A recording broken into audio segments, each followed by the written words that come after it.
Welcome back to my channel living at the shugary. അപ്പോൾ എൻ്റെ channel കുറച്ച് നാളായിട്ട് ഫോളോ ചെയ്യുന്നവർക്ക് അറിയായിരിക്കും, ഞാൻ കൂടുതലും ലൈഫ് സ്റ്റൈൽ ആൻഡ് ട്രാവൽ കണ്ടൻ്റാണ് ചെയ്യുന്നത്. ഇന്നിപ്പോൾ ഞാനൊരു പുതിയ സെഗ്മെൻറ്റ് സ്റ്റാർട്ട് ചെയ്യുവാണ്. It's called people of Kochi. അപ്പോൾ കൊച്ചിയിലെ അൺസങ് ഹീറോസ് ആയിട്ടുള്ള നമുക്ക് ചുറ്റും ജീവിക്കുന്ന വൈബ്രൻ്റ് ആയിട്ടുള്ള ആൾക്കാരെ ഫീച്ചർ ചെയ്യുന്ന ഒരു സെഗ്മെൻ്റ് ആയിരിക്കും ഇത്. എപ്പോഴും എന്താ പറയുക, കൂടുതലും സെലിബ്രേറ്റ് ചെയ്യപ്പെടുന്നതും അതുപോലെ തന്നെ നമ്മൾ കൂടുതൽ നോട്ടീസ് ചെയ്യുന്നതും സെലിബ്രിറ്റീസ് അല്ലെങ്കിൽ ആർട്ടിസ്റ്റ്, ഫിലിം സ്റ്റാർസ്, പൊളിറ്റീഷ്യൻസ് ഇങ്ങനെയുള്ള ആൾക്കാർ മാത്രമാണ്. പക്ഷേ നമ്മൾക്ക് ചുറ്റും അല്ലാതെ ഒത്തിരി ആൾക്കാർ, from home makers to scientists to there are people from different realms of life who are doing exceptionally well in life. അപ്പോൾ അങ്ങനെയുള്ള നമുക്ക് ചുറ്റും ജീവിക്കുന്ന ആൾക്കാരെ ഫീച്ചർ ചെയ്യുന്ന ഒരു സീരീസ് ആയിരിക്കും ഇത്. അപ്പോൾ ഇന്ന് ഇതിൻ്റെ ഫസ്റ്റ് എപ്പിസോഡാണ്. ഈ ഫസ്റ്റ് എപ്പിസോഡിൽ ഞാൻ ഫീച്ചർ ചെയ്യുന്നത് എൻ്റെ തന്നെ ഏറ്റവും അടുത്ത ഫ്രണ്ടായിട്ടുള്ള അനുപമയാണ്. അപ്പോൾ അനുപമ എങ്ങനെ ഡിഫറെൻ്റ് ആയി എന്നുള്ളത് നമുക്ക് ഈ വ്ളോഗിൽ കൂടെ നമുക്ക് കാണാം. അനുപമ എന്താ പറയുക, ഒരു മലയാളി പെൺകുട്ടി ആർട്ടിക്കിൽ പോയി അവിടെ ഒരു എക്സ്പെഡിഷൻ, സയൻറ്റിഫിക് ഒരു റിസർച്ച് ആൻഡ് എക്സ്പെഡിഷനാണ് ചെയ്തിട്ടുള്ളത്. അപ്പോൾ അത് ശരിക്കും എല്ലാവരും അറിയേണ്ട ഒരു കാര്യമാണ്. നമ്മളുടെ ഫ്യൂച്ചർ ജനറേഷൻസിനും ഭയങ്കര ഇൻസ്പയറിംഗ് ആയിട്ടുള്ളൊരു സ്റ്റോറി ആയിരിക്കും അനുപമയുടെ. അപ്പോൾ അനുപമയുടെ ആർട്ടിക് എക്സ്പെഡിഷൻ സ്റ്റോറിയാണ് ഇന്ന് ഞാൻ ഈ എപ്പിസോഡിൽ ഫീച്ചർ ചെയ്യുന്നത്.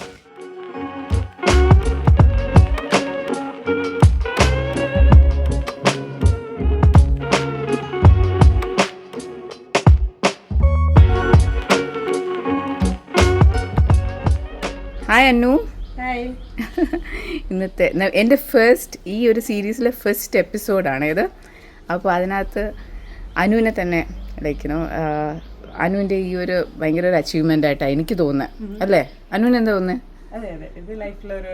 ഒരു വൺ ടൈം അല്ലേ ഇങ്ങനത്തെ ഒരു അച്ചീവ്മെൻറ്റ്. പക്ഷെ ഇതിനെക്കുറിച്ചുള്ള കൂടുതൽ ഡീറ്റെയിൽസ് ഒന്നും എനിക്കറിയില്ല. എനിക്ക് നിൻ്റെ ആ ഒരു ബേസിക് എന്താ, നീ എന്തിനാ പോയെന്നൊക്കെ ഉള്ള ചെറിയ രീതിയിൽ എനിക്കറിയത്തുള്ളൂ. അപ്പോൾ അത് നമുക്ക് നന്നായിട്ടൊന്ന് എക്സ്പ്ലെയിൻ ചെയ്യാം. അനു ബേസിക്കലി ട്രിവാൻഡ്രത്ത് നിന്നല്ലേ? അതെ അതെ അതെ. ചൈൽഡ്ഹുഡ് ഒക്കെ എങ്ങനെയായിരുന്നു? ഞാൻ ട്രിവാൻഡ്രം കിളിമാനൂർ എന്ന് പറയുന്ന സ്ഥലത്താണ് എൻ്റെ വീട്. ഓക്കെ. അപ്പൊ അവിടെ സ്കൂളിങ് അവിടെയായിരുന്നു 10th വരെ. ഓക്കെ. പിന്നെ അതിനുശേഷം ഞാൻ എറണാകുളം, പിന്നെ കൊല്ലം അമൃതയിലാണ് ബിടെക് ചെയ്തത്. ബിടെക് ചെയ്തത് അമൃതപുരിയിലായിരുന്നു. പിന്നെ എംടെക് അണ്ണാ യൂണിവേഴ്സിറ്റിയിലാണ് ചെയ്തിരിക്കുന്നത്. പിന്നെ ഞാൻ ജർമ്മനിയിലേക്ക് മൂവ് ചെയ്തു. അപ്പം എനിക്കൊരു ഡബിൾ സബ്ജക്ട് ഏതായിരുന്നു? ബിടെക്കിൽ കമ്പ്യൂട്ടർ സയൻസ് ആണ്. ബിടെക്കിലും എംടെക്കില് സൈബർ സെക്യൂരിറ്റി ആയിരുന്നു സ്പെഷ്യലൈസേഷൻ. അത് കഴിഞ്ഞ് ഒരു വേറൊരു മാസ്റ്റേഴ്സും കൂടി ഞാൻ എടുത്തിട്ടുണ്ട്. അത് ജർമ്മനിയിൽ നിന്നാണ്. അത് ഇൻഫർമേഷൻ സിസ്റ്റംസ്, ഡേറ്റ സയൻസിലായിരുന്നു അതിന്റെ സ്പെഷ്യലൈസേഷൻ. നമ്മുടെ മോള് ആണ് ജാൻവി, ഹസ്ബൻഡ് ജിംസ്. സൗദിയിലാണ് ബിസിനസ് ആണ് ചെയ്യുന്നത്. സൗദിയിൽ ഇവിടെയായിട്ട് ബിസിനസ് ഉണ്ട്. ഞങ്ങളുടെ ഗ്രൂപ്പിൽ ഒരു എനിക്ക് തോന്നുന്നു ഏറ്റവും വലിയ ഒരു സൂപ്പർ വുമൺ എന്നൊക്കെ ഞങ്ങൾ അങ്ങോട്ടും ഇങ്ങോട്ടും പറയുന്ന ഒരാളാണ് അനുപമ. കാരണം അതിൻ്റെ റീസൺ എന്ന് വെച്ചാൽ ഒത്തിരി കാര്യങ്ങൾ ഒറ്റയ്ക്ക് ചെയ്യുന്ന ഒരാളാണ് കേട്ടോ. എനിക്ക് അത് ഭയങ്കര ഒരു ഇൻസ്പയറിംഗ് ആയിട്ട് തോന്നും. അപ്പം ഞങ്ങളൊക്കെ പലരുടെയും സപ്പോർട്ടൊക്കെ എടുത്ത് അങ്ങനെ അനുപമയാണെങ്കിൽ ഒത്തിരി ട്രാവൽ ചെയ്യും, അല്ലേ? അത് എന്താ പറയാ, നമ്മളുടെ പോലെ അങ്ങനെ കുറച്ച് ട്രാവൽ ഒന്നും അല്ല കേട്ടോ. ഇന്ത്യയിൽ തന്നെ എനിക്കൊന്ന് ഒത്തിരി ട്രാവൽ ചെയ്തിട്ടുണ്ട്. ഒറ്റയ്ക്ക് ട്രാവൽ ചെയ്യാറുണ്ട്. അതുപോലെ തന്നെ കുറേ സെമിനാർസ്, അല്ലെ, കോൺഫറൻസസ്, ഇതൊക്കെ അതെനിക്കൊന്ന് വർക്ക് റിലേറ്റഡ് ആയിരിക്കും. എന്നാലും ഇതെല്ലാം ഒറ്റയ്ക്ക് പോയി ചെയ്ത്, അതും മോളുടെ കാര്യങ്ങൾ വീട്ടിൽ അതിനോടൊപ്പം തന്നെ മോളുടെ കാര്യങ്ങളും നോക്കും, സ്കൂളിലെ കാര്യങ്ങൾക്ക് വരും, നമ്മളുടെ കൂടെ ടൈം സ്പെൻഡ് ചെയ്യാനും സമയം ഉണ്ടാവും. അങ്ങനെ എല്ലാ കാര്യങ്ങളും എന്താ പറയുക ഒറ്റയ്ക്ക് ചെയ്യാൻ പറ്റുന്ന ഒരാളാണ് അനുഭവം. ആദ്യം ഞാൻ ഇങ്ങനെ ഉണ്ടായിരുന്നില്ല. പിന്നെ കുറച്ച് കഴിഞ്ഞപ്പോഴത്തേക്കും എനിക്കത് യൂസ്ഡ് ആയി. ഇപ്പം എന്റെ കൂടെ എപ്പോഴും ഹസ്ബൻഡ് എപ്പോഴും സപ്പോർട്ടിനില്ല. കാര്യം പുള്ളി മിക്കവാറും ബിസിനസ് ട്രാവലിംഗ്. അപ്പൊ ഇവിടെ കൂടെ ഞങ്ങളുടെ കൂടെ സപ്പോർട്ട് ഉണ്ടായിരുന്നു, ജർമ്മനിയിലാണെങ്കിലും ഇവിടെ ആണെങ്കിലും. അതുപോലെ എന്തൊക്കെയാ ഫിറ്റ്നസ്, പിന്നെ ഇവിടുത്തെ എല്ലാ പരിപാടികളും ഒത്തിരി അല്ലേ, അങ്ങനെയൊക്കെ ഭയങ്കര ആക്റ്റീവാണ്, സോഷ്യലാണ്, ഒത്തിരി സെറ്റ്സ് ഓഫ് ഫ്രണ്ട്സ് ഉണ്ട്. അതെ, എല്ലാത്തിനും സമയം കണ്ടെത്തുന്ന ഒരാളാണ്. എനിക്കിങ്ങനെ വെറുതെ ഇരിക്കാൻ ഇഷ്ടമല്ല. അപ്പൊ ഞാനിങ്ങനെ ഭയങ്കര ആക്റ്റീവായിട്ടിരിക്കും. അത് എല്ലാവരുടെ കൂടെയും സമയം കണ്ടെത്താറുണ്ട്. രാവിലെ ഫിറ്റ്നസ് എന്തായാലും അതൊരു ലൈഫ് സ്റ്റൈലിന്റെ ഒരു പാർട്ടാണ്. അപ്പൊ അത് ഫിറ്റ്നസിന് എന്തെങ്കിലും ചെയ്തില്ലെങ്കിൽ എനിക്കതൊരു ഇറിറ്റേഷൻ. ജിമ്മിൽ മെമ്പർഷിപ്പ് ഉണ്ട്, ഇടയ്ക്ക് സ്വിമ്മിങ്ങിന് പോകാറുണ്ട്. മാരത്തൺസ് ഓടാൻ എനിക്ക് ഇഷ്ടമാണ്. അപ്പൊ അത് 10 കിലോമീറ്റേഴ്സ്, ഹാഫ് മാരത്തൺസ് വരെ ചെയ്തിട്ടുണ്ട്. ഫുള്ള് ചെയ്തിട്ടില്ല, ചെയ്യണമെന്നാണ് ആഗ്രഹം. ഫുള്ളാകുമ്പോൾ 42 കിലോമീറ്റേഴ്സ് ആണ്. അത്രയും ചെയ്യാനുള്ള ബോഡിയാണ് നമുക്ക് ശരിക്കും പ്രാക്ടീസ്. ഇതെല്ലാം എങ്ങനെ മാനേജ് ചെയ്യുന്നു എനിക്കതാ ലൈക്കിന്റെ. ഞാൻ ഇടയ്ക്കിടയ്ക്ക് ഇങ്ങനെ ആലോചിക്കും. ഞാൻ മാത്രമല്ല, നമ്മുടെ ഗ്രൂപ്പിൽ എല്ലാവരും വരും അനു എന്നാൽ നമ്മളുടെ കൂടെ നമ്മളുടെ ആ ഒരു എന്തെങ്കിലും ഒരു ആക്ടിവിറ്റി, നമ്മളൊരു ലഞ്ചിനോ ഡിന്നറിനോ ഒക്കെ പോകാനായിട്ട് പെട്ടെന്ന് ഷോർട്ട് നോട്ടീസിൽ അനുപമ വിളിച്ചാലും അനുപമ അവൈലബിൾ ആയിരിക്കും. അതാണ് നമ്മളെങ്ങനെ മീറ്റ് ചെയ്ത് അതൊക്കെ നമുക്കിനി സംസാരിക്കാം. സോ അനു പിന്നെ ജർമ്മനിയിലൊക്കെ പോയിട്ട് പിന്നെ നാട്ടിൽ തിരിച്ചു വന്ന് പിന്നെ ഇപ്പം എന്താണ് അനു ചെയ്യുന്നത്? ഞാൻ ജർമ്മനിയിൽ 6 ഇയേഴ്സോളം ഉണ്ടായിരുന്നു. അപ്പം ഞാൻ അവിടെ ഒരു മാസ്റ്റേഴ്സ് ചെയ്തു. അതിൻ്റെ 2ാമത്തെ മാസ്റ്റേഴ്സാണ്. അത് ഇൻഫർമേഷൻ സയൻസിൽ അല്ലെങ്കിൽ ഡേറ്റ സയൻസിലായിരുന്നു അതിൻ്റെ സ്പെഷ്യലൈസേഷൻ എടുത്തിരുന്നത്. അത് കഴിഞ്ഞ് പിന്നെ ഞാൻ റിസർച്ച് അസിസ്റ്റൻ്റായിട്ട് അവിടുത്തെ ഒരു റിസർച്ച് ഗ്രൂപ്പിൽ, അവിടെ പ്രൊഫസേഴ്സിൻ്റെ റിസർച്ച് ഗ്രൂപ്പുണ്ട് യൂണിവേഴ്സിറ്റിയിൽ. അപ്പോൾ അതിൽ കുറച്ച് നാൾ വർക്ക് ചെയ്തിട്ടുണ്ടായിരുന്നു. പിന്നെ അത് കഴിഞ്ഞ് ഞാൻ നാട്ടിൽ വന്നു. കാര്യം മോൾക്ക് 3 വയസ്സായപ്പോഴത്തേക്കും കിൻഡർ ഗാർഡനിൽ പൊയ്ക്കൊണ്ടിരുന്നപ്പോൾ അവൾ ജർമ്മനായിരുന്നു സംസാരിച്ചുകൊണ്ടിരുന്നത്. അപ്പോൾ അവളെ നാട്ടിൽ കൊണ്ടുവന്ന് സ്കൂളിലാക്കി. ഇവിടെ നിന്ന് അവളുടെ എഡ്യൂക്കേഷൻ സ്റ്റാർട്ട് ചെയ്യണമെന്ന് വിചാരിച്ച് അങ്ങനെ നാട്ടിലെത്തി. തിരിച്ച് മോളെ ഇവിടെ ഫസ്റ്റ് സ്കൂളിൽ ചേർത്തു. അങ്ങനെയാണ് നമ്മൾ കണ്ടുമുട്ടുന്നത്. ഇമാരെ ഇഹിത്തും ജാൻവിയും സെയിം ക്ലാസ്സിലാണ്. എനിക്കൊന്ന് ഇമാരയുടെ ഫസ്റ്റ് ബെസ്റ്റ് ഫ്രണ്ട് ആയിരുന്നു ജാൻവി. ഭയങ്കര ക്ലോസ് ആയിരുന്നു കേട്ടോ. അവർ കുഞ്ഞ് ബേബീസ് ആയിരുന്നപ്പോൾ തൊട്ടേ ഭയങ്കര ക്ലോസ് ആയിരുന്നു. അവരൊന്നിച്ചായിരുന്നു ഫുഡ്. എനിക്കിപ്പോഴും ഓർമ്മയുണ്ട്, ഇവർ ചെറിയ ക്ലാസ്സിലായിരുന്നപ്പോൾ ഒന്നിച്ച് ഫുഡ് കഴിക്കുന്ന, ഒരേ ഫുഡ് വേണമെന്ന് ഡിമാൻഡ് ചെയ്യും. ജാൻവി കഞ്ഞി കൊണ്ടുവരും, എനിക്കും കഞ്ഞി മതി, അത്ര. അതെ അതെ അതെ, ഭയങ്കര ഭയങ്കര ക്ലോസ് ഫ്രണ്ട്സ് ആയത്. അപ്പം ഞങ്ങളും അങ്ങനെയാണ് ഫ്രണ്ട്സ് ആയത്. പിന്നെ എന്താ പറയുക, പിന്നെ നമ്മൾ ഒത്തിരി നമുക്ക് ഒത്തിരി ബ്യൂട്ടിഫുൾ മെമ്മറീസ് ഉള്ള കുറേ എന്താ പറയുക, നമ്മുടെ സ്റ്റേക്കേഷൻസ്, നമ്മളുടെ ഹോളിഡേയ്സ്, കുട്ടികളുമായിട്ടുള്ള ഒത്തിരി നല്ല മൊമെൻറ്റ്സ്. ഞങ്ങളുടെ ഒരു ഗ്യാങ് ഓഫ് ഫ്രണ്ട്സ് ഉണ്ട് കേട്ടോ. നെസ്റിൻ, സനം, ഷാനു, മിനു, അതുപോലെ ഡോണ, അനുപമ, ഞങ്ങൾ ഇത്രയും പേര് ഞങ്ങളുടെ ഒരു എത്രയോ വർഷത്തെ ഫ്രണ്ട്സാണ് അത്. അപ്പോൾ അങ്ങനെയാണ് ഞങ്ങൾ കണ്ടുമുട്ടുന്നത്. പിന്നെ ഇപ്പോൾ അച്ചീവ്മെൻ്റ് എന്ന് പറയാൻ പറ്റുന്ന ആർട്ടിക് എക്സ്പെഡീഷൻ, അതെങ്ങനെയാണ്, how did you get to that? എങ്ങനെയാണ് അങ്ങനെ ഒരു സയൻസ്, ഈ ടെക്നോളജി ഭയങ്കര ഇഷ്ടമുള്ളൊരു റെൽമായിരുന്നു. ഈ ജർമ്മനിയിൽ വന്ന ശേഷം ഞാനിവിടെ യൂണിവേഴ്സിറ്റിയിൽ അസിസ്റ്റൻറ്റ് പ്രൊഫസറായിട്ട് ജെയിൻ യൂണിവേഴ്സിറ്റിയിൽ അവിടെ ഒരു ഓഫ് ക്യാമ്പസ് ഉണ്ട് കൊച്ചിയിൽ. അവിടെ 4 വർഷം വർക്ക് ചെയ്തിട്ടുണ്ടായിരുന്നു. അത് കഴിഞ്ഞ് ഞാൻ ചിന്മയിലേക്ക് മൂവ് ചെയ്തു. അപ്പോൾ ആ സമയത്ത് ജെയിൻ യൂണിവേഴ്സിറ്റി വർക്ക് ചെയ്യുന്ന സമയത്ത് ഞങ്ങളുടെ കൂടെ അവിടെ മറൈൻ സയൻസ് ഡിപ്പാർട്ട്മെൻ്റ് ഉണ്ട്. അപ്പോൾ അവിടെ 2 മറൈൻ സയൻസിൻ്റെ അവിടെയുള്ള പ്രൊഫസേഴ്സ്, അവിടെയുള്ള ടീച്ചിങ് ഫാക്കൽറ്റി ഞങ്ങളോട് വന്നിട്ട് ഇങ്ങനെ ഒരു റിലേറ്റഡ് ആയിട്ട്, സയൻസാണ് അവരുടെ ബാക്ക്ഗ്രൗണ്ട്, ഞങ്ങൾ ടെക്നോളജിയാണ്. അപ്പോൾ ഞങ്ങളൊരു 4 പേരാണ് ഒരു ഗ്രൂപ്പ്. അതിലൊരു ഇലക്ട്രോണിക്സ് എഞ്ചിനീയർ ഉണ്ട്, ഞാൻ കമ്പ്യൂട്ടർ സയൻസ് ബാക്ക്ഗ്രൗണ്ടാണ്, ബാക്കി 2 പേര് മറൈൻ സയൻസ് ആണ്. അപ്പോൾ അവർ ഞങ്ങളോട് വന്നിട്ട് ഇങ്ങനെ പറയുന്നുണ്ട്, നമുക്ക് ടെക്നോളജി കമ്പൈൻ ചെയ്ത്, സയൻസും ടെക്നോളജിയും കമ്പൈൻ ചെയ്ത് ഒരു പ്രൊജക്റ്റ് പ്രൊപ്പോസൽ നമുക്കിങ്ങനെ ഇടാം.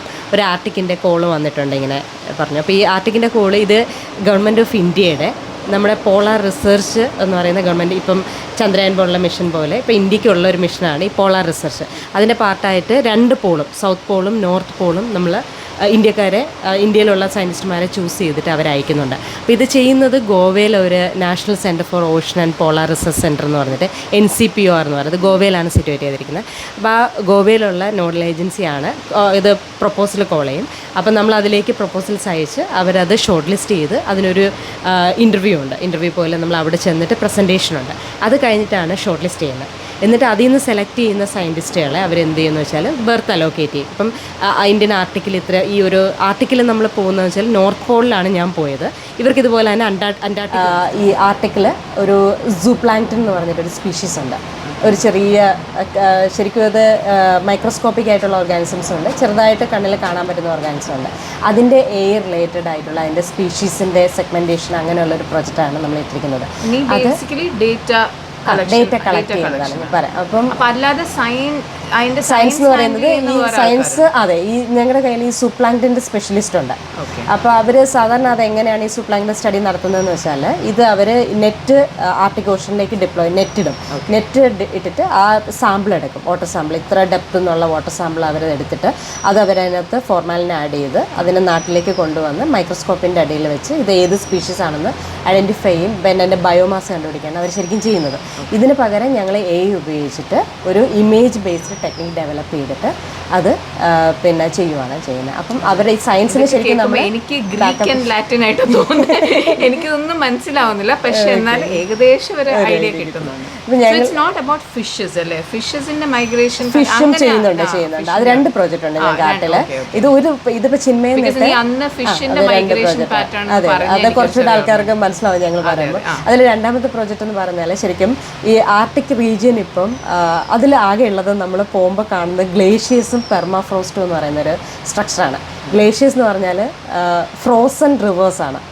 അത് പെർമനൻ്റ്ലി ഫ്രോസൺ ആയിട്ട് ഇങ്ങനെ ഐസായിട്ടിരിക്കുന്നതും, പിന്നെ പെർമാഫ്രോസ്റ്റ് എന്ന് പറഞ്ഞിട്ടൊരു സ്ട്രക്ചറുണ്ട്. അതിനകത്ത് ഐസായിരിക്കും, പുറത്തിങ്ങനെ നമുക്കൊരു മല പോലെ ഇങ്ങനെ ഒരു മണ്ണിട്ട ഒരു മല പോലെ നമുക്ക് തോന്നും. അതിനകത്ത് ഈ ഫ്രോസൺ ഐസായിരിക്കും ഉള്ളത്. അതാണ് പെർമാഫ്രോസ്റ്റ്. ഈ ഒരു സ്ട്രക്ചറാണ് ശരിക്കും ആർട്ടിക് റീജിയനിലുള്ളത്. അപ്പോൾ ഇപ്പം നമ്മൾക്ക് ഈ ക്ലൈമറ്റ് ചേഞ്ചും ഈ പ്രശ്നങ്ങളും മുഴുവൻ വരുന്നത് ഈ റീജിയൻസ് വാർമർ ആവുക. അതായത് ഇപ്പം നമ്മുടെ ഈ പൊള്യൂഷൻസും മറ്റു കാര്യങ്ങളും കാരണം അവിടെ ക്ലൈമറ്റ് ചേഞ്ച് വരുന്നുണ്ട്.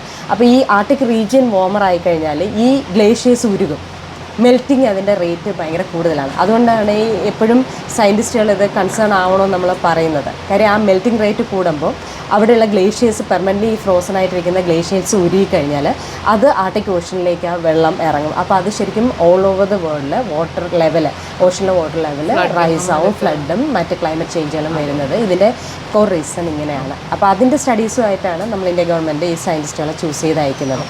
അപ്പോൾ ഞങ്ങൾക്ക് കിട്ടിയ ഈ പ്രോജക്റ്റിൽ ഒരാളല്ല, ഞങ്ങൾക്ക് ഒരു പ്രോജക്റ്റിൽ നിന്ന് ഒരാൾക്കായിരിക്കും ചിലപ്പോൾ ബർത്ത് കിട്ടുക. അപ്പം ഞാൻ പോയ ഗ്രൂപ്പിൽ 8 പേരുണ്ട്. അത് പല സ്ട്രീമിൽ നിന്നുള്ളവരായിരിക്കും.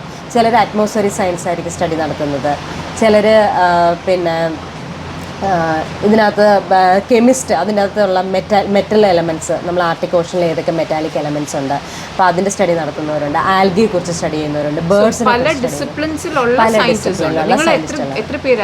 ഞങ്ങൾ അറ്റ് എ ടൈം നമുക്ക് ഇന്ത്യക്ക് ഒരു ഹിമാദ്രി എന്ന് പറഞ്ഞിട്ടൊരു സ്റ്റേഷനുണ്ട് അവിടെ. ആ ഹിമാദ്രി എന്ന് പറയുന്ന സ്റ്റേഷനിൽ 8 പേർക്ക് സ്റ്റേ ചെയ്യാൻ പറ്റും. താഴെ 2 ഫ്ലോറായിട്ടാണ്. അപ്പോൾ താഴത്തെ ഫ്ലോറിൽ നമ്മൾ ഒരു ലാബ് പോലെ നമ്മൾ സെറ്റ് ചെയ്തിരിക്കണം. അതിനു മുന്നേ നിങ്ങൾ ഇവിടുന്ന് ട്രാവൽ ചെയ്തപ്പോൾ യെസ് അത് പറയാം. അപ്പോൾ ഈ ഒരു 8 പേരെ സെലക്ട് ചെയ്ത് കഴിഞ്ഞാൽ ഈ 8 പേര് ഒരുമിച്ചാണ് നമ്മൾ അവിടെ പോകുന്നത്. 1 മാസം നമ്മൾ അവിടെ സ്റ്റേ ചെയ്യണം. ഹിമാദ്രി എന്ന് പറയുന്ന സ്റ്റേഷനിൽ 1 മാസം സ്റ്റേ ചെയ്യണം. അപ്പോൾ ഇവിടെ നമ്മൾ പോകുന്ന യാത്ര എന്ന് പറഞ്ഞാൽ ഇവിടെ നിന്ന് എല്ലാവരും കൂടി പോകുന്നവരെല്ലാവരും കൂടെ ബോംബെയിൽ വെച്ചാണ് നമ്മൾ മുംബൈ എയർപോർട്ടിൽ വെച്ചിട്ട് നമ്മൾ കാണുന്നത്. അവിടെ വെച്ച് ഈ 8 പേരും നമ്മൾ കാണും. അത് കഴിഞ്ഞിട്ട് മുംബൈ എയർപോർട്ടിൽ നിന്ന് നമ്മൾ അല്ല, കേരളത്തിൽ നിന്ന് ഇപ്രാവശ്യം ഞങ്ങളുടെ ബാച്ചിൽ 2 പേരും കൂടെ ഉണ്ടായിരുന്നു. ഒരാൾ ജെയിൻ യൂണിവേഴ്സിറ്റിയിൽ, അത് എൻ്റെ തന്നെ കൊളീഗാണ്. പിന്നെ ഭയങ്കര റെയർ ആയിട്ടുള്ള ഓപ്പർച്യൂണിറ്റി അല്ലേ മലയാളികൾക്ക്? അങ്ങനെ മലയാളികളുണ്ട്. കാര്യം ഈ മറൈൻ സയൻസിൽ നമുക്ക് കുസാറ്റിലും കുഫോസിലും, അപ്പോൾ കേരളത്തിലുള്ള ആൾക്കാർ ഇതിനകത്ത് കൂടുതൽ ഇൻവോൾവ് ആണ്. അപ്പോൾ എപ്പോഴും നമ്മുടെ ഇപ്പം കുസാറ്റിലെ ഹത്തസാറിൻ്റെ ഒക്കെ പ്രോജക്റ്റുകൾ എപ്പോഴും ആദ്യം തൊട്ട് തന്നെ അവർ ചെയ്യുന്നുകൊണ്ടിരിക്കുന്നതാണ്. അപ്പോൾ ശരിക്കും നമ്മൾ മലയാളികൾ ഇതിനകത്ത് ശരിക്കും ഉണ്ട്. എല്ലാ ഈ ആർട്ടിക് എക്സ്പെഡീഷൻ്റെ ബാച്ചിലും ഒരു മലയാളികളും എന്തായാലും കാണും, ഉറപ്പായിട്ടുണ്ടാവും. അതിലേറ്റവും കൂടുതലുള്ളവർ ഈ കുസാറ്റിൽ ചെയ്യുന്നവരും കുഫോസ് ചെയ്യുന്നവരൊക്കെ ഇതിൻ്റെ വർക്ക് ചെയ്യുന്നവരാണ്. അപ്പം ഞങ്ങളുടെ ആ ബാച്ചിൽ 8 പേര്, അതിൽ 3 മലയാളീസ്, പിന്നെ ബാക്കി NCPRൽ തന്നെ 2 സ്റ്റാഫ് ഉണ്ടായിരുന്നു. അതുകൂടാതെ ബാബ അറ്റോമിക് റിസർച്ച് സെൻറ്ററിലെ ഒരു സീനിയർ സയൻറ്റിസ്റ്റ് ഉണ്ടായിരുന്നു, ബാർക്കിലെ. പുള്ളി അറ്റ്മോസ്ഫിയറിക് റിലേറ്റഡ്, ഫിസിക്സ് റിലേറ്റഡ് സ്റ്റഡിയാണ് ഈ ബാർക്കിലെ സയൻറ്റിസ്റ്റ് അന്ന് ചെയ്തിട്ടുണ്ടായിരുന്നു. ഈ 8 ഡയറക്റ്റ് ഫ്ലൈറ്റ് ഫ്രാങ്ക്ഫർട്ടിൽ നമുക്ക് അവിടെ നിന്ന് ഇറങ്ങിക്കഴിഞ്ഞാൽ അപ്പം തന്നെ പിന്നെ നോർവേയുടെ ക്യാപിറ്റലിലേക്കാണ് പോകുന്നത്, ഓസ്ലോയിൽ ഞങ്ങൾ ഇറങ്ങി അന്നൊരു നൈറ്റ് ഞങ്ങൾ അവിടെ സ്റ്റേ ചെയ്യും. അത് കഴിഞ്ഞ് ഓസ്ലോയിൽ നിന്ന് പിറ്റേ ദിവസം നമ്മൾ രാവിലെ ഫ്ലൈറ്റ് പോകുന്നത് ലോങ്ങർ ബൈ എന്ന് പറയുന്ന ഒരു സ്ഥലത്താണ്. ഈ ലോങ്ങർ ബൈ എന്ന് പറഞ്ഞാൽ സോൽബാഡ് എന്ന് പറയുന്ന ഒരു ആർക്കിപ്പെലാഗാണ്. ഈ സോൽബാഡിൽ ശരിക്കും ഒരു 2500-3000 ആൾക്കാരെ താമസമുള്ളൂ. ശരിക്കും അവിടെ വിസ ഒന്നും വേണ്ട, നമുക്ക് അവിടെ ഒരു ഇല്ലീഗൽ ഇമിഗ്രൻസോ അങ്ങനെയുള്ള കുറച്ച് ആൾക്കാർ താമസിക്കുന്നുണ്ട്. ശരിക്കും അതൊരു കോൾഡ് മൈനിങ് സെന്ററാണ്. അപ്പോൾ ആ ഒരു mining it's A part of Norway എന്ന് പറയാം. ഒരു പ്രത്യേക ഗവർണറാണ് അത് ശരിക്കും ആ ഒരു പാർട്ട് ചെയ്യുന്നത്. ശരിക്കും നമ്മൾ നോർവേന്ന് എക്സിറ്റ് ആണ്, ഷെങ്കൻ നമ്മൾ നോർവേന്ന് എക്സിറ്റ് ആവും. പിന്നെ ഞങ്ങൾ ഈ സോൽബാഡ് എന്ന് പറയുന്ന ഒരു പർട്ടിക്കുലർ റീജിയനിലേക്കാണ് പോകുന്നത്. അതിൽ പിന്നെ നമുക്ക് വീണ്ടും ഒരു ഇമിഗ്രേഷൻ ചെക്ക് ഉണ്ട്. അപ്പോൾ അവിടെ ഒരു ഗവർണറുടെ ഒരു ഇതിലാണ് നമ്മൾ പോകുന്നത്. ആ സോൽബാഡിലേക്ക് നമ്മൾ എൻ്റർ ചെയ്ത് കഴിഞ്ഞാൽ സോൾബാർഡാണ് ലാസ്റ്റ് മനുഷ്യരുള്ള സ്ഥലം, ആൾക്കാർ താമസിക്കുന്നത്. അവിടെ ഈ പറഞ്ഞ 2500-3000 ആൾക്കാരേ ഉള്ളൂ. അവിടെ ഒരു ചെറിയൊരു യൂണിവേഴ്സിറ്റി, ഒരു ചെറിയ ടൗൺഷിപ്പ്, ഒരു ഹോസ്പിറ്റൽ എല്ലാം അത്യാവശ്യമുണ്ട്. പിന്നെ ഈ ഇമിഗ്രൻസ് ആയിട്ടുള്ള ആൾക്കാർ, ടൂറിസ്റ്റ് ഒരുപാട് വരാറുണ്ട്. അപ്പോൾ ഈ ടൂറിസ്റ്റുമായിട്ട് റിലേറ്റഡ് ആയിട്ടുള്ള ഒരുപാട് റെസ്റ്റോറൻറ്റ്സ്, അങ്ങനെയുള്ള കുറച്ച് കാര്യങ്ങളായിട്ടാണ് അവിടെ ആൾക്കാർ ജീവിക്കുന്നത്. അവിടെ നിന്ന് നമ്മൾ ഒരു ദിവസം സ്റ്റേ ചെയ്ത് പിറ്റേ ദിവസം നമ്മൾ പോകുന്നത് ഈ ആർട്ടിക് റിസർച്ച് ബേസിലേക്കാണ്. ഈ ആർട്ടിക് റിസർച്ച് ബേസ് ശരിക്കും നിയാലിസൺ എന്ന് പറയുന്ന ഒരു സ്ഥലമാണ്. അത് ശരിക്കും മാനേജ് ചെയ്യുന്നത് നോർവീജിയൻ ഗവൺമെൻറ് കിങ്സ് ബേ എന്ന് പറയുന്ന ഒരു കമ്പനിയാണ്. അപ്പോൾ ഇതൊരു ശരിക്കും പണ്ടത്തെ ഒരു കോൾഡ് മൈനിങ് സെറ്റിൽമെന്റ് ആയിരുന്നു 1960s. അപ്പോൾ ഈ കോൾഡ് മൈനിങ് സെറ്റിൽമെന്റിൽ എന്ത് പറ്റിയെന്ന് വെച്ചാൽ ആർട്ടിക്കിൾ എങ്ങനെ എത്തിയത്? ഫെറിയോ? അല്ലല്ല, ഈ നിയാൽസുൻ ഈ ലോങ്ങർ ബാൻഡിന് ചെറിയൊരു ഫ്ലൈറ്റ്, അത് ഞാൻ വിഷ്വൽസ് തരാം. അതാണ് ആ ലാസ്റ്റ് കാണുന്ന ഒരു ചെറിയ ഫ്ലൈറ്റിൽ. അത് നമ്മൾ പ്രൊപ്പല്ലറുള്ള ഒരു ഫ്ലൈറ്റ്. അപ്പൊ അത് സൗണ്ട് പ്രൂഫ് ഒന്നും അല്ല. അതിൽ നമ്മൾ ശരിക്കും പോകുമ്പോൾ പേടിയാവും. അതിൽ ആ ഒരു ആർട്ടിക് ഓഷൻ ക്രോസ് ചെയ്ത് നമ്മൾ ഈ ഒരു ബേസിലെത്താം. അവിടെ എയർപോർട്ട് ആയിരുന്നു, ഒരു സ്ട്രിപ്പ് പോലെ ജസ്റ്റ് ലാൻഡ് ചെയ്ത്. സ്നോ, ഈ ഒരു അത്യാവശ്യ സ്ഥലത്ത് സ്നോ. ട്രാവൽ ചെയ്ത ടൈം ഏതായിരുന്നു?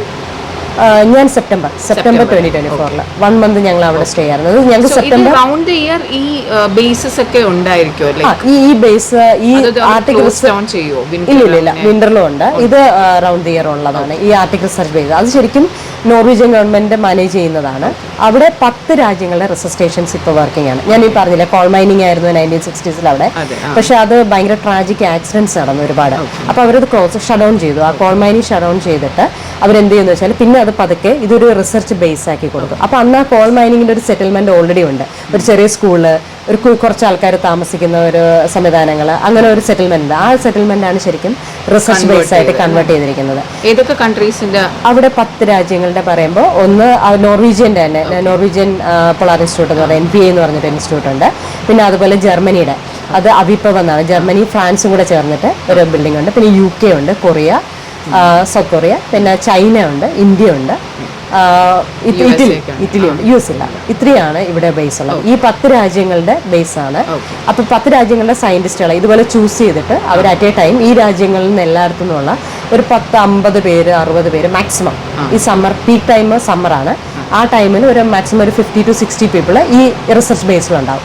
അവർ ഈ ഫ്ലൈറ്റിലാണ് വന്നിറങ്ങുന്നതും പോകുന്നതും. അപ്പോൾ ഈ റിസർച്ച് സ്റ്റേഷനിൽ കിങ്സ് ബേ മാനേജ് ചെയ്യുന്നതുകൊണ്ട് നമുക്ക് ഫുഡ് കുക്ക് ചെയ്യാൻ പറ്റില്ല. കാര്യം നോർത്ത് പോളും സൗത്ത് പോളും തമ്മിലുള്ള ഒരു പ്രധാന വ്യത്യാസം എന്ന് വെച്ചാൽ നോർത്ത് പോളിൽ പോളാർ ബെയർ ഉണ്ട്. അത് ഭയങ്കര അറ്റാക്കിംഗ് ആണ്. അപ്പോൾ എപ്പോഴും നമ്മൾ പോളാർ ബെയർ ഭയങ്കര കോഷ്യസ് ആയിരിക്കും. അതിന് പ്രത്യേകം കുറേ കാര്യങ്ങളുണ്ട്. അത് ചെയ്തിട്ടേ നമുക്ക് ഈ നോർത്ത് പോളിൽ നമുക്ക് അങ്ങനെയുള്ള കാര്യങ്ങളുണ്ട്. ശരിക്കും സർവൈവൽ ടെക്നിക്ക്, അവിടെ ഗണ്ണും യൂസ് ചെയ്തിട്ടാണ് നമ്മൾ പുറത്തിറങ്ങേണ്ടത്. അങ്ങനത്തെ കാര്യങ്ങളുണ്ട്. പിന്നെ നമ്മൾക്കിപ്പോൾ അന്റാർട്ടിക്കിലാണെങ്കിൽ ഇതില്ല. അവിടെ പോകുമ്പോൾ പെൻഗ്വിൻസ് ആണ്, ബെയറല്ല. അപ്പോൾ ഈ നോർത്ത് പോളില് നമുക്ക് കാണാൻ പെൻഗ്വിൻസും സീലും അങ്ങനെയുള്ള സീൽ ഇവിടെ ഉണ്ട്. നോർത്ത് പോൾ ശരിക്കും ഇവിടെ സീലുണ്ട്, ബേർഡ്സ് ഉണ്ട്, പിന്നെ ഉള്ളത് പോളാർ ബെയറാണ്. പിന്നെ ആർട്ടിക് ഫോക്സ് ഉണ്ട്, കുഞ്ഞു വൈറ്റ് കളറിൽ ഭയങ്കര ക്യൂട്ടാണ് കാണാൻ ആർട്ടിക് ഫോക്സ്. പിന്നെ റെയിൻഡിയറിനെ കണ്ടിട്ടുണ്ട്. ഇത്രയും ഞാൻ കണ്ടിട്ടുള്ളൂ ഈ ആർട്ടിക്കില് നോർത്ത് പോളില്. ശരിക്കും സൗത്ത് പോളില് വരുമ്പോഴത്തേക്കും പെൻഗ്വിൻസും സീലുണ്ടെന്ന് തോന്നുന്നു, എനിക്കറിയില്ല. ഇപ്പൊ 2 കാര്യങ്ങളാണ് ഈ റിസർച്ച് ബേസിൽ ഒന്ന് വെച്ചാൽ അവിടെ വൈഫൈ നമുക്ക് ആക്ടിവേറ്റ് ചെയ്യാൻ പറ്റത്തില്ല, ബ്ലൂടൂത്ത് വൈഫൈ ഒന്നും. അപ്പം റേഡിയോ സൈലൻസ് ഓൺ എന്ന് പറയും. ശരിക്കും പറഞ്ഞാൽ സൗണ്ടേ ഇല്ല. ഞങ്ങൾ ഈ ലോകമായിട്ട് ഡിറ്റാച്ച് ചെയ്തൊരു ഫീലിംഗ് അവിടെ ഇറങ്ങിക്കഴിഞ്ഞാൽ. വേറെ ഒരാളുമായിട്ട് നമുക്ക് ബന്ധമില്ല. ആകെ ആ ഒരു സെറ്റിൽമെന്റിലുള്ളത് ഒരു ഹാർബറുണ്ട്, ഞങ്ങൾക്കൊരു ഷെയർഡ് ബോട്ടുണ്ട്. സാമ്പിൾ കളക്ഷൻ ഞങ്ങൾ ആർട്ടിക് ഓഷൻ 2 ഫിയോഡുകളാണ്. ഈ ഫിയോഡിൽ നിന്ന് നമ്മൾ പതുക്കെ ആർട്ടിക് ഓഷനിലേക്ക് ടെക്നോളജിയും റിസർച്ചും ആ ഒരു സയൻസും ഒക്കെയാണ് നമ്മൾ സ്റ്റഡി, അതൊക്കെയാണ്. പക്ഷെ പുറം ലോകത്തിന്റെ കംപ്ലീറ്റ് ഇല്ല. ഞങ്ങൾക്ക് ഫോൺ ഇപ്പം വീട്ടിലേക്ക് ഫോൺ ചെയ്യണമെങ്കിൽ ഈ റിസർച്ച് സ്റ്റേഷനകത്ത് സാറ്റലൈറ്റ് ലാൻഡ് കണക്ഷൻസ് ഉണ്ട്. അപ്പൊ അത് കണക്ട് ചെയ്തിട്ട് വേണം നമ്മൾ വീട്ടിലേക്ക് വൈഫൈ എനേബിൾ ചെയ്ത് നമ്മൾ അപ്പോഴാണ് വാട്സപ്പ് കോളോ അങ്ങനെ എന്തെങ്കിലും വിളിക്കാൻ പറ്റുന്നത്. അല്ലാതെ നമുക്ക് ബ്ലൂടൂത്തോ സിമ്മോ ഫോണോ ഒന്നും തന്നെ ഇല്ല. ശരിക്കും ഒരു ഭയങ്കര ഡിറ്റാച്ച്ഡ് ആണ് ഈ ലോകത്തുനിന്ന് ഇങ്ങനെ നമ്മൾ നിൽക്കുന്നത്. പിന്നെ അവിടെ ഒരു എമർജൻസി വന്ന് പാർക്കിൽ എന്തെങ്കിലും അസുഖമൊക്കെ വന്നു കഴിഞ്ഞാൽ എയർലിഫ്റ്റ് ചെയ്യണം. അതേ ഉള്ളൊരു മാർഗം. എയർലിഫ്റ്റ് ചെയ്ത് പെട്ടെന്ന് ഈ സോൾബാഡിലേക്ക് അല്ലെങ്കിൽ മെഡിക്കൽ കെയർ അല്ലാതെ നിങ്ങൾക്ക് ഡോക്ടർ ഓൺ കോളോ ഇല്ല അങ്ങനെയൊന്നുമില്ല. കാര്യം ഇവിടെ ഒരു ചെറിയൊരു അവർക്ക് അത്യാവശ്യം കിങ്സ് ബേയുടെ സ്റ്റാഫ് ഞങ്ങൾക്ക് അവരാണ് കോമൺ കിച്ചണാണ്. ഇനി ഞങ്ങൾക്ക് ഈ പോളാർ ബെയർ ഉള്ളത് കാരണം നമുക്ക് കുക്ക് ചെയ്യാൻ ബുദ്ധിമുട്ടാണ്. കാര്യം ഇത് മണം അടിച്ചിട്ട് ചിലപ്പോൾ വരും. ഞങ്ങൾ സെറ്റിൽമെന്റിലേക്ക് വരാറുണ്ട്, അങ്ങനെ വരുന്നുണ്ട്. അപ്പം കണ്ടായിരുന്നോ? എനിക്ക് ഇല്ലില്ല, ഞങ്ങൾ ചെന്ന സമയത്ത് അവിടെ ഞങ്ങൾ ആ എയർ സ്ട്രിപ്പിൽ വരെ വന്നു. പക്ഷെ ഞങ്ങൾക്ക് അപ്പോൾ അനൗൺസ്മെന്റ് ഇതിലേക്ക് കിട്ടും, ഞങ്ങൾക്ക് ഇതെങ്ങനെ ഇൻഫർമേഷൻ കിട്ടും. അറ്റാക്ക് ചെയ്യും, ഭയങ്കരമായിട്ട് അറ്റാക്ക് ചെയ്യും. കാര്യം പോളാർ ബെയറിന്റെ അറ്റാക്കിൽ എന്ന് പറഞ്ഞാൽ ആദ്യം ഞങ്ങൾ തലയിലാണ് അറ്റാക്ക് ചെയ്യുന്നത്. തല ഇങ്ങനെ അറ്റാക്ക് ചെയ്തത് പൊട്ടിക്കുകയാണ് ചെയ്യുന്നത്. അപ്പോൾ ഗ്ലേഷ്യസിലൊക്കെ പോകുമ്പോൾ ഹെൽമെറ്റ് ഒക്കെ വെയർ ചെയ്ത് അങ്ങനെ ഒരു പ്രത്യേക പ്രിക്കോഷൻസ് എടുത്തിട്ടാണ് പോകുന്നത്, ഗണ്ണുമായിട്ടാണ് പോകുന്നത്. അത് ഇത്ര ഡിസ്റ്റൻസിൽ വന്നു കഴിഞ്ഞാൽ ഷൂട്ട് ചെയ്യാനുള്ള പെർമിഷൻ കിട്ടും. പക്ഷെ അതൊന്നും നമുക്ക് പറ്റില്ല, പിന്നെ പെട്ടെന്ന് കണ്ടു കഴിഞ്ഞാൽ നമ്മൾക്ക് പിന്നെ ഭയങ്കര ഫാസ്റ്റ് ആയിട്ട് സ്വിം ചെയ്യും, ഓടും, എല്ലാം ചെയ്യുമല്ലോ. നമുക്ക് ഒരു തരത്തിലും രക്ഷപ്പെടാൻ പറ്റില്ല. അപ്പോൾ ഇതിനുള്ള ഒരു ഇതെന്ന് വെച്ചാൽ ഈ സെറ്റിൽമെന്റിലെ എല്ലാ കെട്ടിടങ്ങളും എല്ലാ ബിൽഡിങ്സിന്റെയും ഡോർസ് ഓപ്പൺ ആണ്. പിന്നെ എല്ലാ വെഹിക്കിൾ എന്ന് പറഞ്ഞാൽ 2-3 EV ആണ് നമ്മൾ യൂസ് ചെയ്യുന്നത്, അത് മാത്രമേ ഉള്ളൂ അവിടെ. അതിൻ്റെയും ഡോർ എപ്പോഴും ഓപ്പൺ ആക്കിയിട്ടേക്കും. അപ്പം കണ്ടു കഴിഞ്ഞാൽ ഓടി ഇതിലേക്ക് ഏതെങ്കിലേക്ക് കയറുക, അകത്തേക്ക് കയറുക, ബോട്ട്, ഇങ്ങനെയുള്ള കാര്യങ്ങളെല്ലാം ഡോർ ഓപ്പൺ ആയി കിടക്കുക. അപ്പം എത്രയും പെട്ടെന്ന് ഇതിൽ നിന്ന് രക്ഷപ്പെട്ട് ഏതെങ്കിലും ഒരു ബിൽഡിങ്ങിനകത്തേക്ക് കയറി നമ്മൾ ലോക്ക് ചെയ്യുക. അതാണ് ഇതിൻ്റെ അവിടെ ഒരു പ്രിക്കോഷൻ നമ്മൾ അങ്ങനെ ആയിട്ടിരിക്കുന്നത്. പിന്നെ ഇത് വരുമ്പം നമുക്ക് അവർ റേഡിയോ ട്രാൻസ്മിറ്റിംഗ് ഉണ്ടല്ലോ, അപ്പം നമുക്ക് എവിടെന്നെങ്കിലും ഒരു ഇൻഫർമേഷൻ കിട്ടും, ഇത് വന്നിട്ടുണ്ട്, ഇത്ര ഡിസ്റ്റൻസിൽ വന്നിട്ടുണ്ടെന്നുള്ള ഒരു ഇൻഫർമേഷൻ കിട്ടും. ഈ 2 കാര്യങ്ങളും നമ്മൾ ഒരെണ്ണം പ്രിക്കോഷൻ. ഇത്ര ഒരു ഏരിയയിലല്ലേ ഞങ്ങൾ സ്റ്റേ ചെയ്യുന്നത്. അപ്പോൾ പിന്നെ ഈ സമ്മർ ടൈം ആയതുകൊണ്ട് ഡേ ടൈമാണ്, രാത്രി ഇല്ല. അപ്പോൾ ആ ഒരു സമയത്തേക്ക് നമുക്കിത് ഇവിടെ വന്നാൽ എഫക്ട് ചെയ്യോ ഇങ്ങനെ ത്രൂ ഔട്ട്? ഏതാണ് നൈറ്റ് ഇല്ലാത്തത് കാരണം സ്ലീപ്പിനെയൊക്കെ ഇല്ല, ഞങ്ങൾ ആ സ്ലീപ്പ് കാര്യം ഞങ്ങൾ റൂമിനകത്ത് കയറി കർട്ടൻസ് വലിച്ചിട്ട് ക്രിയേറ്റ് ചെയ്തോ ലൈറ്റ് ഇല്ല, നൈറ്റ് ഇല്ല, 24 hours ഡേ ആണ്. പക്ഷെ ഞാൻ സെപ്റ്റംബർ ബാച്ചിൽ പോയത് കൊണ്ട് സെപ്റ്റംബർ അവസാനമായപ്പോഴത്തേക്കും പതുക്കെ വിന്റർ സ്റ്റാർട്ട് ചെയ്യാൻ തുടങ്ങി. അപ്പൊ പതുക്കെ ഫസ്റ്റ് ഒരു 2 days അത് ഞാൻ കണ്ടുകൊണ്ടിരിക്കുകയായിരുന്നു. ഫസ്റ്റ് 2 days ഒരു ചെറിയൊരു ഒരു ചെറുതായിട്ടൊരു സൺസെറ്റ് കിട്ടുന്നുണ്ട് ഞങ്ങൾക്ക്. നോർത്തേൺ ലൈറ്റ്സ് ഞങ്ങൾക്ക് കിട്ടിയില്ല. ആക്ച്വലി ഞാൻ ഭയങ്കരമായിട്ട് അത് എക്സ്പീരിയൻസ് ചെയ്തു. അതൊരു നവംബർ ഡിസംബർ ആകുമ്പോഴാണ് നോർത്തേൺ ലൈറ്റ് കിട്ടുക. പക്ഷെ ആ ഒരു ഈവൻ സൺസെറ്റ് ഭയങ്കര, ആ ലൈറ്റ് ഭയങ്കര രസമായിരുന്നു. ഈ പതുക്കെ സൺസെറ്റ് വന്നു തുടങ്ങുന്നത് 2 മണിക്കൂർ നേരത്തേക്ക് ചെക്കസ്, പിന്നെ അത് 3 മണിക്കൂറായി, 4 മണിക്കൂറായി, അങ്ങനെ പോകുന്നുണ്ടായിരുന്നു. ഞങ്ങൾ തിരിച്ചു വന്ന ഒരു സമയത്തേക്ക് ഏകദേശം ഒരു 10 മണിക്കൂറോളം രാത്രി കിട്ടി തുടങ്ങി. അപ്പൊ ആ ഒരു സൺസെറ്റ് വരുന്ന ഭയങ്കര ഞങ്ങൾക്ക് രാവിലെ 7 മണി തൊട്ട് ഇപ്പൊ ഫിക്സ്ഡ് ടൈമിലാണ് ബ്രേക്ക്ഫാസ്റ്റ്. ഞങ്ങൾ ആ ഒരു കോമൺ കിച്ചണിൽ പോയി കഴിക്കുന്നത് കൊണ്ട് ആ ടൈം നമ്മൾ 7 മണിക്ക് തന്നെ എണീക്കും. 7:30ക്കും 8-നും ബ്രേക്ക്ഫാസ്റ്റ് കഴിക്കണം. 7:30 ആ 7:30 ബ്രേക്ക്ഫാസ്റ്റ് കഴിച്ചു കഴിഞ്ഞാൽ ഞങ്ങൾക്ക് ചില ദിവസം ബോട്ടിൽ സാമ്പിൾ കളക്ഷന് പോകേണ്ടി വരും. അപ്പൊ ഈ ബോട്ടിൽ സാമ്പിൾ കളക്ഷന് പോകുന്ന ദിവസം ഞങ്ങൾ 7:30ക്ക് ബോട്ടിൽ കയറി കഴിഞ്ഞാൽ ഓരോ സ്റ്റേഷൻസ് ഉണ്ട്. ഓരോ സ്റ്റേഷനിലും നമുക്ക് 1 മണിക്കൂറോളം ഈ ബോട്ട് സ്റ്റോപ്പ് ചെയ്യും. ആ സമയത്ത് നമുക്ക് സാമ്പിൾസ് എടുക്കണം. അപ്പം നമ്മളിപ്പോൾ എൻ്റെ സാമ്പിൾ മാത്രമല്ല, നമ്മളൊരു ടീമായിട്ടാണ് വർക്ക് ചെയ്യുന്നത്. അപ്പോൾ ഇന്ത്യക്ക് നമുക്ക് എന്തൊക്കെ സാമ്പിൾ വേണം, CTD ഡേറ്റ വേണമെങ്കിൽ അത് ഡിപ്ലോയ് ചെയ്യുക, അതിൽ നിന്ന് ഡേറ്റ എടുക്കുക, എന്തൊക്കെ വേണോ അതെല്ലാം ഞങ്ങൾ എടുക്കും. അത് എടുത്തിട്ട് അപ്പോൾ ഒരു സ്റ്റേഷനിൽ ഏകദേശം ഒരു 1 hour നമ്മൾ സ്പെൻഡ് ചെയ്യും. അങ്ങനെ ഒരു ഹോൾ ഡേ നമ്മൾ ആ ബോട്ടിലായിരിക്കും. വൈകുന്നേരം ആയിരിക്കും തിരിച്ച് വരുന്നത്. 4:30ക്ക് ശരിക്കും ഞങ്ങൾ ഡിന്നർ അത് കഴിയും ചിലപ്പോൾ ഞങ്ങൾ വരുമ്പോൾ. പിന്നെ ചിലപ്പോൾ ഡിന്നർ ഞങ്ങൾ അവിടെ ബുക്ക് ചെയ്ത് കഴിഞ്ഞാൽ അവർ എടുത്ത് വെച്ചേക്കും, റിസർവ് ചെയ്ത്. ഇല്ലെന്നുണ്ടെങ്കിൽ അവിടെ കുറച്ച് കെലോഗ്സ് അങ്ങനത്തെ സാധനങ്ങൾ എപ്പോഴും കോമൺ ആയിട്ട്, ബിസ്ക്കറ്റ്, കോഫി, ജ്യൂസ് ഇതെല്ലാം എപ്പോഴും അവൈലബിൾ ആണ്. അത് കഴിക്കുക, അതാണ് ഓപ്ഷൻ. പിന്നെ അല്ലാത്ത ദിവസങ്ങളിൽ നമ്മുടെ ലാബുണ്ട്, മറൈൻ ലാബുണ്ട് അവിടെ. അപ്പോൾ അവിടെ പോയിട്ട് ബാക്കി ഞങ്ങളുടെ റിസർച്ച്, ഞങ്ങളുടെ ശരിക്കും ഈ ഡേറ്റ കളക്ഷനാണ്. അപ്പോൾ അണ്ടർ വാട്ടർ റോവർ അല്ലെങ്കിൽ ഗോപ്രോ ക്യാമറസ് ഇതൊക്കെ യൂസ് ചെയ്തിട്ട് ഡേറ്റ ഞങ്ങളെടുക്കും. വീഡിയോ ആയിട്ടാണ് ഇപ്പോൾ ഔട്ട്പുട്ട് കിട്ടുക. ആ വീഡിയോ ഞങ്ങൾ കൊണ്ടുവന്നിട്ട് അന്നത്തെ ഞങ്ങൾ സോർട്ട് ചെയ്ത് അതിൽ എന്തൊക്കെ കിട്ടിയിട്ടുണ്ട്, ആ കിട്ടുന്ന വീഡിയോസ് ഞങ്ങൾ അതിനെ ട്രിം ചെയ്ത് ആ ഡേറ്റ ഉള്ള പാർട്ട് മാത്രം എടുത്തിട്ട് അതിൽ നിന്ന് ആ വീഡിയോ നമ്മൾ ഇമേജസ് ക്രിയേറ്റ് ചെയ്യും. ഓട്ടോമാറ്റിക്കായിട്ട് ഇമേജസ് ക്രിയേറ്റ് ചെയ്യും നമ്മൾ. ആ ഇമേജസ് വെച്ചിട്ട് നമ്മൾ അതിനകത്ത് ആ ഒബ്ജക്റ്റിനെ ഐഡൻറ്റിഫൈ ചെയ്യും. ആ ഒബ്ജക്റ്റിനെ ഐഡൻറ്റിഫൈ ചെയ്തൊരു ബൗണ്ടിങ് ബോക്സ് വരച്ചിട്ട് ആ ഒബ്ജക്റ്റ് ഇന്ന സ്പീഷീസ് ആണ് നമ്മൾ ഐഡൻറ്റിഫൈ ചെയ്ത് കൊടുക്കുകയാണ് ചെയ്യുന്നത്. ശരിക്കും നമ്മൾ സയൻസ് അല്ലെങ്കിൽ ബയോളജിസ്റ്റുകളെ ഹെൽപ്പ് ചെയ്യുന്നതാണ് പുതിയ ലേറ്റസ്റ്റ് ടെക്നോളജി വെച്ചിട്ട്. ഇതാണ് ഞങ്ങളുടെ പാട്ട്. അടിപൊളി. എങ്ങനെയാണ് ഞങ്ങൾ ചെയ്യുന്നത്. അപ്പൊ ഇതാണ് ഞങ്ങൾക്ക് കിട്ടുന്ന ഡേറ്റ. അപ്പൊ അതിൽ 2 പ്രോജക്റ്റ് ഉണ്ടെന്ന് ഞാൻ പറഞ്ഞല്ലോ. അപ്പൊ ഈ ആർട്ടിക്കിൾ ഈ വാർമിംഗ് കാരണം അറ്റ്ലാന്റിക് ഓഷൻ തൊട്ട് താഴെയാണ്, ആർട്ടിക് ഓഷൻ മുകളിൽ. ആർട്ടിക് ഓഷനിൽ എപ്പോഴും ടെമ്പറേച്ചർ ഭയങ്കര ലോ ആയിരിക്കും. അങ്ങനെയാണ് ആർട്ടിക് റീജിയൻ ആയതുകൊണ്ട്. ഇപ്പം ഈ അത് വാം ആവുന്നത് കാരണം എന്ത് പറ്റിയെന്ന് വെച്ചാൽ ഈ അറ്റ്ലാന്റിക് ഓഷനിൽ നിന്ന് കുറേ സ്പീഷീസ് ഇപ്പം ആർട്ടിക് ഓഷനിലേക്ക് മൈഗ്രേറ്റ് ചെയ്ത് വരുന്നുണ്ട്. അതിലൊരു സ്പീഷീസാണ് കോഡ് ഫിഷ്, നമ്മൾ കോഡ് ലിവർ ഓയിൽ എന്നൊക്കെ പറയുന്നത്. അത് ആർട്ടിക് കോഡ് എന്ന് പറഞ്ഞിട്ടൊരു കോഡുണ്ട്. അത് ചെറുതാണ്, വൈറ്റ് കളറിൽ വ്യത്യാസമുണ്ട്. അറ്റ്ലാന്റിക് കോഡ് എന്ന് പറഞ്ഞിട്ട് വേറൊരു കോഡ് സ്പീഷീസ് എപ്പോഴും ഇങ്ങോട്ട് മൈഗ്രേറ്റ് ചെയ്ത് വരുന്നത്. അപ്പോൾ എത്രത്തോളം അത് മൈഗ്രേറ്റ് ചെയ്യുന്നുണ്ട്, അതിൻ്റെ പാത്ത് എങ്ങനെയാണ്, അത് എത്രത്തോളം ഇവിടെ ലിവ് ചെയ്യുന്നത്, ഇങ്ങനത്തെ സ്റ്റഡീസാണ് നടക്കുന്നത്. അപ്പം ഞങ്ങൾ ചെയ്തതെന്ന് വെച്ചാൽ ഈ ഇപ്പം ഞങ്ങൾ പോയപ്പോഴും ഞങ്ങൾക്ക് ഇതിൻ്റെ ഇഷ്ടംപോലെ എവിഡൻസ് കിട്ടുന്നുണ്ട്. ഈ അറ്റ്ലാന്റിക് കോഡ് ഇങ്ങോട്ട് വന്നതിൻ്റെതായിട്ടുള്ള ഒരുപാട് എവിഡൻസ് കിട്ടും. അപ്പം ഞങ്ങൾ പേപ്പർ റൈറ്റ് ചെയ്യുമ്പം ഈ അറ്റ്ലാന്റിക് ഓഷനിൽ വാട്ടർ ഇൻട്രൂഷൻ ഉണ്ട് ഇങ്ങോട്ട് ആർട്ടിക് ഓഷനിലേക്ക്. അത് ഏത് പാത്തിലൂടെയാണ് പോകുന്നത്, ആ പാത്തിൽ കൂടെയാണോ ഈ ഫിഷ് വരുന്നത്, അത് എത്ര നാൾ എങ്ങനെ ഈ പാത്രം ഒന്ന് ഡീവിയേറ്റ് ചെയ്യുന്നുണ്ടോ, അല്ലെങ്കിൽ ഈ കോൾഡ് വാട്ടറിൽ ഇത് എത്ര നാൾ ലിവ് ചെയ്യുന്നുണ്ട്, ഇതെന്താണ് അത് അവിടെ, അങ്ങനെയുള്ള സ്റ്റഡീസാണ് ചെയ്യുന്നത്. അപ്പം ആ ഒരു അതെല്ലാം ഈ ക്ലൈമറ്റിൽ ഞങ്ങളുടെ സ്റ്റഡിയും കാര്യങ്ങളും. അപ്പോൾ കറക്റ്റ് 1 month ഞങ്ങൾ അവിടെ സ്റ്റേ ചെയ്യും. അപ്പോൾ ഈ 4 ദിവസത്തെ യാത്രയിലാണ് നമ്മൾ അവിടെ എത്തുന്നത്. എന്നിട്ട് 2-ാം തീയതി ഞങ്ങൾ അവിടെ സെപ്റ്റംബർ 2-ാം തീയതി എത്തി. സെപ്റ്റംബർ 30-ാം തീയതി വരെ ഞങ്ങൾ ആ സ്റ്റേഷനിൽ സ്റ്റേ ചെയ്ത് ഞങ്ങൾ ഈ റിസർച്ചും അതുമായിട്ട് റിലേറ്റഡ് ആയിട്ടുള്ള കാര്യങ്ങളും കാര്യമൊക്കെയാണ്. പിന്നെ ഇത് മാത്രമല്ല, നമുക്ക് വേൾഡിലെ എല്ലാ ഈ 10 രാജ്യങ്ങളുടെയും റിസർച്ച് സയൻറ്റിസ്റ്റുകൾ അവിടെ ഉണ്ട് അറ്റ് എ ടൈം. ഞങ്ങൾ ഒരുമിച്ചാണ് ബ്രേക്ക്ഫാസ്റ്റ്, ലഞ്ച്, ഡിന്നർ. പിന്നെ ഓരോ വീക്കെൻഡിൽ ഞങ്ങൾക്ക് ഒരു പാർട്ടി ഉണ്ട് സാറ്റർഡേ നൈറ്റ്. ഇതിൻ്റെ ഇടയ്ക്ക് വേറൊരു കാര്യം കൂടെ ഇല്ലേ, ഒരു ഭയങ്കര ഒരു ഭാഗ്യം കിട്ടിയത്, ഓണം ആഘോഷിക്കുക. അതെ അതെ അതെ, മലയാളികൾ എവിടെ ചെന്നാലും ഓണം ആഘോഷിക്കാൻ കണ്ടിരുന്നു അനുവിന്റെ ആർട്ടിക്കിള് ഓണം അത് വേറെ ആരെങ്കിലും ആഘോഷം ഉണ്ടോ ഞങ്ങൾക്ക് അറിയത്തില്ല. ആയിട്ടാണ് പോയത്. അതെ അതെ, ഞങ്ങൾക്ക് അത് ഓണം സെപ്റ്റംബർ ആയിരുന്നു. ഓണം അതിന്റെ മിഡിൽ ഉള്ളതുകൊണ്ട് ഇവിടെ നിന്ന് തന്നെ ഞങ്ങൾ 3 മലയാളീസ് ഉണ്ടല്ലോ, അതിൽ ഞാനും വേറൊരു ലേഡി ഉണ്ട്, രമ്യ, അതിന്റെ ഫ്രണ്ടാണ്. അപ്പം ഞങ്ങൾ എന്ത് ചെയ്തു, ഞാൻ രമ്യടുത്ത് ഓൾറെഡി പറഞ്ഞു നമുക്കൊരു സെറ്റ് സാരി എടുത്തിട്ട് പോവാം, നമുക്ക് എന്തായാലും ഓണം അവിടെയാണല്ലോ, നമ്മൾ 3 മലയാളികൾ എന്തായാലും നമ്മൾ ഓണം ആഘോഷിക്കാതിരിക്കത്തില്ല. ഓണം ആഘോഷിച്ചു. അത് ഞങ്ങള് ഒരു എന്താ പറയുക റെക്കോർഡായിരിക്കും മിക്കവാറും അത്. അപ്പൊ അവിടെ ചെന്നപ്പോൾ ഞങ്ങളുടെ ടീമിൽ ഒരു ജർമ്മൻ ഗേൾ ഉണ്ട്, അവൾ US-ലാണ് പഠിക്കുന്നത്, ഞങ്ങൾ ഇന്ത്യൻ ടീമിൽ വന്നു. അപ്പോൾ ഞങ്ങൾ പറഞ്ഞു ഓക്കെ ഞങ്ങൾക്ക് ഇങ്ങനെ പൂക്കളം ഉണ്ടാക്കണം, ഇതാണ് ഞങ്ങൾക്ക് ട്രഡീഷൻസ് ഒക്കെ പറഞ്ഞ് ഇവരെല്ലാവരും പറഞ്ഞു കൊടുത്തു. പിന്നെ ഒരു തമിഴ്നാട്ടിലുണ്ട് 2, വെസ്റ്റ് ബംഗാളിൽ നിന്ന് 2 പേരുണ്ട്. ഒരു മിക്സ് ആണല്ലോ. അപ്പം ഇവരെല്ലാവരും കൂടി ഞങ്ങളിങ്ങനെ ഡിസ്കസ് ചെയ്തു. അപ്പോൾ എങ്ങനെ പൂക്കളം ഉണ്ടാക്കുമെന്നായി. അപ്പം നോയമിയാണ് ഞങ്ങളുടെ ജർമ്മൻ ഫ്രണ്ട് എന്ന് പറയുന്നത്. അപ്പോൾ പുള്ളിക്കാരിയെ പറഞ്ഞു ഞങ്ങൾ വിളിക്കാം. അപ്പോൾ പുള്ളി പറഞ്ഞു ഞാൻ റെഡിയാക്കാം, ഞാൻ എനിക്ക് ടിഷ്യൂ പേപ്പർ വെച്ചിട്ട് പൂ ഉണ്ടാക്കാനറിയാം, ഫ്ലവേഴ്സ് ഉണ്ടാക്കാനറിയാം, എനിക്ക് ടിഷ്യൂ പേപ്പർ തന്നാൽ മതി, കിട്ടുന്ന റിസോഴ്സ് നമ്മൾ എന്തായാലും പൂക്കളം ഉണ്ടാക്കും. ഓക്കെ ശരി. അങ്ങനെ പുള്ളിക്കാരി ഞങ്ങൾക്ക് നല്ല ടിഷ്യൂ പേപ്പർ വെച്ചിട്ട് കളർഫുൾ ടിഷ്യൂ പേപ്പേഴ്സ് ഉണ്ടായിരുന്നു അവിടെ. അപ്പോൾ അത് വെച്ചിട്ട് പുള്ളിക്കാരി ഞങ്ങൾക്ക് ഫ്ലവറൊക്കെ ഉണ്ടാക്കി. അങ്ങനെ ഞങ്ങൾ പൂക്കളം ഉണ്ടാക്കി. എന്നിട്ട് ഞങ്ങൾ ഇവരെ കിച്ചണിൽ ചെന്നിട്ട് ഞങ്ങൾ പറഞ്ഞു ഞങ്ങൾക്ക് ഇങ്ങനെ പായസം ഉണ്ടാക്കണം. അപ്പോൾ അതിനെന്തൊക്കെ ഇൻഗ്രീഡിയൻസ്, റൈസുണ്ട്, പിന്നെ ഷുഗറുണ്ട്, പിന്നെ അവരുടെ ഇലൈച്ചിയുണ്ട്, മതിയല്ലോ പായസമല്ല. അപ്പം ഞങ്ങൾ അങ്ങനെ അവരെ കൊണ്ട് പായസം ഉണ്ടാക്കിപ്പിച്ചു, ഷെഫിനെ കൊണ്ട്. അങ്ങനെ ഇതൊക്കെ വെച്ചിട്ട് ഞങ്ങൾ തൽക്കാലം അവിടെ ഓണം ആഘോഷിച്ചു. അത് നല്ല രസമായിരുന്നു. പിന്നെ ഞങ്ങൾ ആ ഷൂട്ടിന് പോയതൊക്കെ ഭയങ്കര രസമാണ്. കാര്യം ഈ സെറ്റ് സാരിയാണല്ലോ എടുത്തിരിക്കുന്നത്. ഇത്രയും ടെമ്പറേച്ചർ അന്ന് 1 degree or 2 degree അങ്ങനെ ഉണ്ടായിരുന്നുള്ളൂ. അത് -1 എനിക്ക് ഓർക്കുന്നില്ല.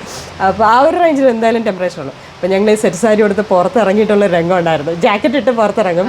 ഷൂട്ട് ചെയ്യാൻ വേണ്ടിയിട്ട് ഞങ്ങൾക്ക് ജാക്കറ്റ് മാറ്റി കഴിഞ്ഞാൽ പിന്നെ ഒരു ഒറ്റ ഓട്ടം കാറിലേക്ക്. കാർ ഹീറ്റഡ് ആണ്. അപ്പോൾ അത് ഹീറ്റ് ചെയ്തിട്ടിട്ട് ഞങ്ങൾ ഓടിയകത്ത് കയറുകയാണ് ചെയ്യുന്നത്. കാര്യം അത്രയ്ക്ക് ഞങ്ങൾ ഫ്രോസൺ ആകുമായിരുന്നു. അത് നല്ലൊരു എക്സ്പീരിയൻസ് ആയിരുന്നു.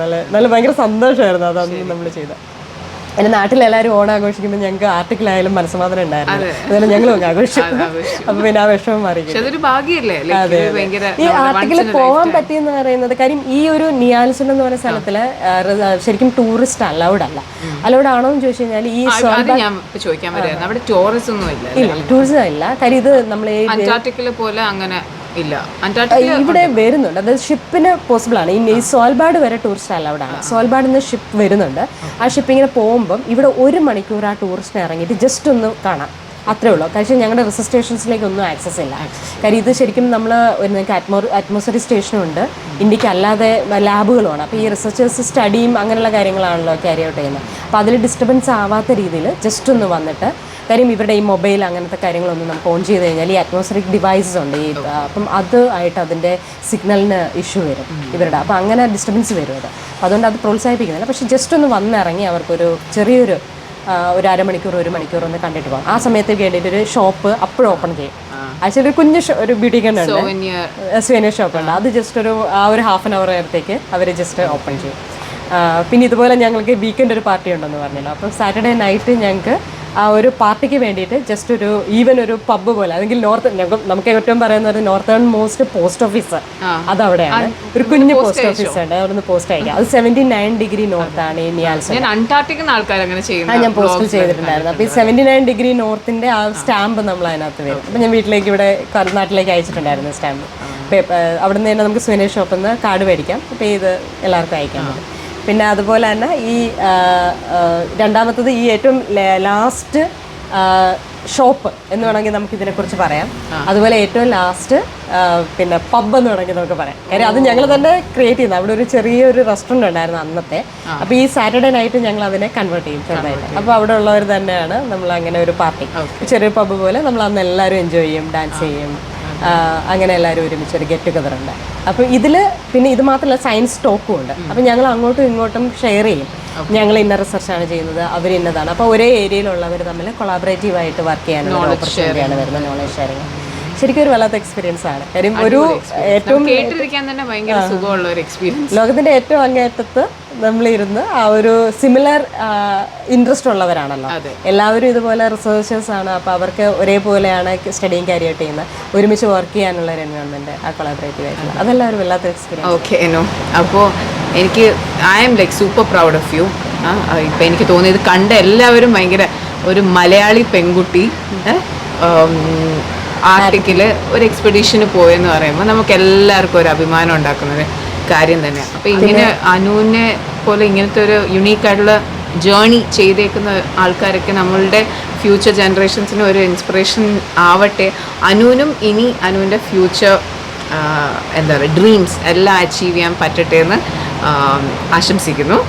ഓക്കെ, അപ്പോൾ thank you so much for being my first person of Kochi. Okay, people of Kochiയുടെ ഫസ്റ്റ് എപ്പിസോഡിൽ അനുവിനെ ഫീച്ചർ ചെയ്യാൻ പറ്റിയത് ഞാനൊരു ഭാഗ്യമായിട്ട്. Thank you wish you. സെയിം തന്നെയാണ്, ഇതൊരു നല്ല ഐഡിയ. കാര്യം എപ്പോഴും സെലിബ്രിറ്റീസ് ആണ് നമ്മളെപ്പോഴും ഈ ഒരു ഫ്രണ്ടിലേക്ക് നമ്മളുടെ ഒരു ക്ലോസ് ഫ്രണ്ട്ഷിപ്പിൽ തന്നെ എത്ര പേരുണ്ട്. ഇപ്പം സനം ഒരു എല്ലാവരും ഹൈ അച്ചീവേഴ്സ് ആണ്, അവരുടെ ഓൺ ഫീൽഡ് ഓഫ് വർക്ക്. ഇപ്പൊ ഏതാവണം എന്നില്ല. നമ്മളുടെ നാട്ടിൽ ഏറ്റവും കൂടുതൽ ആൾക്കാർ റെക്കഗ്നൈസ് ചെയ്യുന്ന ചിലപ്പോൾ എഞ്ചിനീയേഴ്സ് ആൻഡ് ഡോക്ടേഴ്സ് ആയിരിക്കും. പക്ഷെ അതല്ലാത്ത ആൾക്കാരും ഒത്തിരി പേര് നല്ല രീതിയിൽ പല പല പല അവരുടെ ഏരിയ ഓഫ് ഇൻട്രസ്റ്റിൽ നല്ലോണം അച്ചീവ് ചെയ്ത് ജീവിക്കുന്ന ആൾക്കാരാണ്. അപ്പൊ അങ്ങനെ എല്ലാവരെയും നമുക്ക് കൊണ്ടുവരണം അല്ലേ. അപ്പൊ അതാണ് എൻ്റെ ഈ ഒരു സീരീസിന്റെ തന്നെ കോൺസെപ്റ്റ്. അപ്പോൾ അത് അനുവിനെ വെച്ച് സ്റ്റാർട്ട് ചെയ്യാൻ നമുക്ക് ഇതിനെ ഓരോരുത്തരെ നമുക്ക് ഫീച്ചർ ചെയ്യാം. ഓക്കെ, അപ്പോൾ thank you so much Anu. എല്ലാവർക്കും അനുപമയുടെ ഈ ഇൻസ്പയറിംഗ് ആർട്ടിക് എക്സ്പെഡീഷൻ സ്റ്റോറി ഇഷ്ടമായി എന്ന് വിചാരിക്കും. ഇഷ്ടമായെങ്കിൽ please do subscribe, like and share. Take care, love you all.